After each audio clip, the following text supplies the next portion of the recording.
Jeudi le 6 juin au stade du 26 mars de Bamako, les Aigles du Mali se sont inclinés devant le Ghana, 2-1 dans le cadre de la 3e journée des éliminatoires de la Coupe du Monde 2026.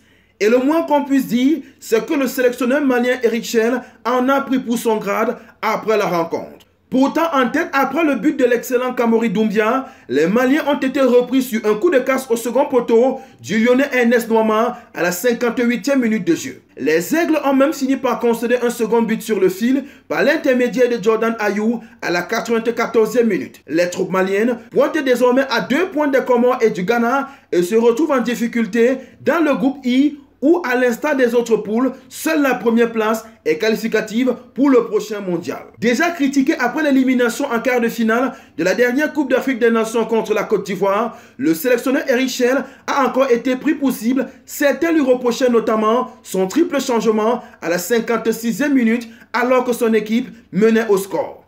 Sanyang, Amadou Aïdara et Sinayoko ont été remplacés par Kiki Kouyaté, Samaseko et El Bilal Touré. En conférence de presse d'après-match, un journaliste malien a d'ailleurs demandé à Eric Chelle de démissionner. Des propos forcément offensants qui ont d'ailleurs provoqué de nombreux rires dans la salle de conférence. Le technicien, qui a su garder son sang-froid, est resté impassible face à cette attaque. Sans doute la réaction la plus sage. Après une question similaire, le sélectionneur a finalement répondu, je cite, « On va voir maintenant si je suis capable de gérer ce groupe, de répondre dans l'adversité.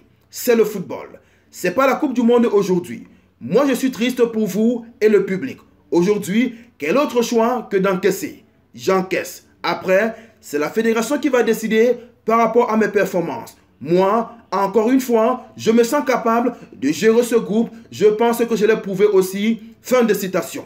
Il a également reconnu que la performance des Aigles contre le Ghana n'a pas été à la hauteur. En ces mots, je cite.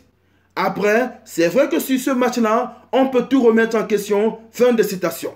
Le Mali devra rapidement renouer avec les victoires pour donner un peu d'air au sélectionneur Eric Chelle et espérer disputer la première Coupe du Monde de son histoire. Vous venez de regarder On Sport sur notre page YouTube. Vous en voulez plus? Eh bien, abonnez-vous.